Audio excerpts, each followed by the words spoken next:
2 दिन पहले 17 दिसंबर 2024 को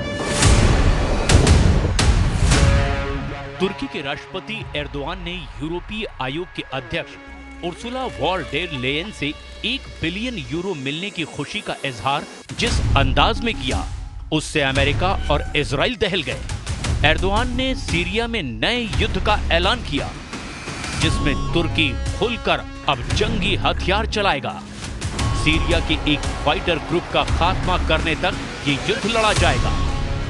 Gerek DAEŞ, gerekse PKK ve uzantılarıyla mücadele görüşmemizde ele aldığımız hususların başında geldi. Türkiye her iki terör örgütünü sahada bozguna uğratan tek ülkedir, yegane NATO müttefikidir. Bu örgütlerin palazlanmasına kesinlikle müsaade etmeyeceğiz. Bölgemizin geleceğinde ne DAEŞ'e ne PKK ve türevlerine yer yoktur. तुर्की ने जिस Kurd force के सफाई का ऐलान किया है, वो Syria में अमेरिका की मददगार है। तो क्या बशर का तख्ता पलट एर्दोआन का ब्लंडर है? क्या इजराइल के जबड़े में फंस गया कमांडर जुलानी? सीरिया को रौंद रही इजराइल की सेना आगे ही बढ़ती जा रही है। सीरिया के एक सूबे को नेतन्याहू आर्मी ने अपने कब्जे में ले लिया है। पर्दे के पीछे से युद्ध भड़का रहे एर्दोआन को आर पार की लड़ाई शुरू करनी पड़ रही है। तुर्की ने इजराइल से सीधे ना भिड़कर सीरिया में मौजूद अमेरिका के सबसे बड़े सहयोगी फोर्स के सफाई का इरादा जाहिर कर दिया है। एर्दोआन का लड़ाका कमांडर जुलानी, अमेरिका का लड़ाका कमांडर मजलूम आब्दी। सीरिया में नया सिविल वॉर शुरू। एर्दोआन बिछाएंगे 40 लाख लाशें। कमांडर जुलानी के फाइटर ने नई लड़ाई शुरू कर दी है। सीरिया में बशर को भगाने के बाद एर्दोआन का ये कमांडर भीषण खून खराबे का मिलिट्री ऑपरेशन ऑन कर चुका है। इस बार एर्दोआन ने जुलानी को 40 लाख लाशें बिछाने का कॉन्ट्रैक्ट दिया है। इन्हीं लाशों को पाट कर सीरिया में एर्दोआन का खलीफा वॉल्ट बनाया जाएगा। सीरिया के बेताज बादशाह और HTS सरगना जुलानी को जरूरत पड़ी तो इस बार एर्दोआन एटम बम भी सौंप सकते हैं। विद्रोही लड़ाकों के कई ग्रुप ने जुलानी के ऑपरेशन क्लीन कुर्द की शुरुआत भीषण खून खराबे से की है। सीरिया और तुर्की बॉर्डर पर सैन्य हलचल तेज हो चुकी है।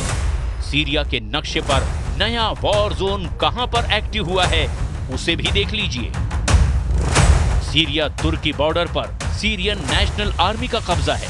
तुर्की समर्थित ये फाइटर ग्रुप सीरिया के कुर्द फाइटर के सबसे बड़े दुश्मन हैं।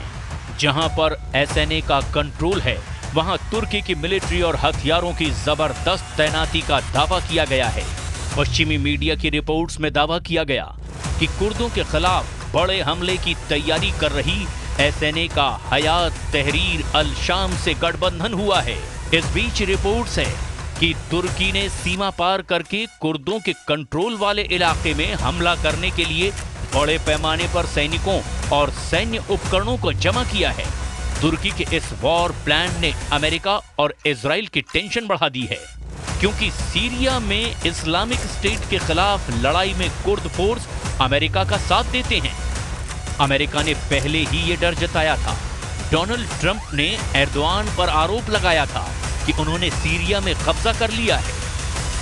Right now, Syria has a lot of, there's a lot of indefinites. Nobody knows what's going to happen with Syria, but I think Turkey is going to hold the key to Syria. Actually, I don't think you've heard that from anybody else, but I've been pretty good at predicting. Syria में Israel और America को झटका देने के लिए Erdogan ने commander Jolani को पूरी छूट दे रखी है। कुर्द फोर्स के खिलाफ ऑपरेशन में फ्रंट लाइन पर SNA के लड़ाके मोर्चा लेंगे। बशर तख्ता पलट जैसा वॉर प्लान कुर्दों के खिलाफ भी बनाया गया है, जिसमें तुर्की हथियारों से मदद पहुंचाएगा और तुर्की समर्थक लड़ाके युद्ध में कोहराम मचाएंगे। तुर्की समर्थित सीरियन नेशनल आर्मी में युद्ध में शामिल होने के लिए 25,000 लड़ाके तैयार हैं। दावा ये भी किया जाता है कि एसएनए में करीब 80,000 से 1 लाख लड़ाके शामिल हैं। ज्यादातर फाइटर अरब और तुर्कमेन्स के हैं। 2021 में एसएनए के 2 गुट बने, एक आजम ऑपरेशन रूम और Syrian front for liberation. SNA लड़ाके लीबिया सिविल वॉर में हिस्सा ले चुके हैं। नागोर्नो करबाख की लड़ाई में इन कट्टर लड़ाकों ने अजरबैजान की तरफ से जंग लड़ी थी। सीरिया में एसएनए की बनाई अलग अंतरिम हुकूमत है। कुर्द फोर्स के खिलाफ युद्ध में उतरे सीरिया नेशनल आर्मी के विद्रोही लड़ाके ब्रिगेडियर जनरल हसन हमादा के ऑर्डर को मानते हैं। सीरियन नेशनल आर्मी के खूंखार लड़ाके युद्ध अपराध के लिए खाड़ी देशों में कुख्यात हैं। तो क्या बशर अल असद की तरह ही कुर्द फोर्स भी जुलानी के डर से सीरिया छोड़कर भाग खड़ी होगी? क्या कुर्द लड़ाके तुर्की के आगे सरेंडर कर देंगे? कुर्द फोर्स की ताकत और उसका जंगी इतिहास तो अलग ही कहानी बयां करता है। सीरिया के लगभग 25% इलाके पर कुर्दों की सीरियन डेमोक्रेटिक फोर्सेस का कंट्रोल है। 2021 तक कुर्द फोर्स के लड़ाकों की गिनती 1 लाख के पार पहुंच चुकी थी। कुर्द लड़ाके एर्दोआन के लिए लंबे वक्त से सिरदर्द बने हुए हैं। इनकी सबसे बड़ी मांग अलग कुर्दिस्तान देश बनाने की है। कुर्द लड़ाकों ने अपने संगठन का नाम पेशमेगा रखा है, जिसका मतलब होता है वो लोग जो मौत का सामना करते हैं। मतलब कमांडर जुलानी के लड़ाके अगर सिर पर कफन बांधकर युद्ध करते हैं तो कुर्द लड़ाके भी जान हथेली पर रखकर दुश्मन से भिड़ते हैं। यानी ये युद्ध बशर अल असद के सरेंडर जैसा नहीं होगा। तुर्की को बराबर की टक्कर देने के लिए कुर्द फोर्स ने भी तैयारी कर रखी है। कुर्द लड़ाकों को इस वॉर में इजराइल की तरफ से बगैर मांगे समर्थन मिलने जा रहा है। इजराइल ने सीरिया में जैविक हथियारों की तबाही का मिशन शुरू कर रखा है। इस मिशन में जो भी बीच में आएगा उसे इजराइल नहीं छोड़ने वाला। इजराइल के राजदूत रूबेन अजार ने इस ऑपरेशन की डिटेल कुछ यूं दी है। There's no doubt that there are many radical groups in Syria.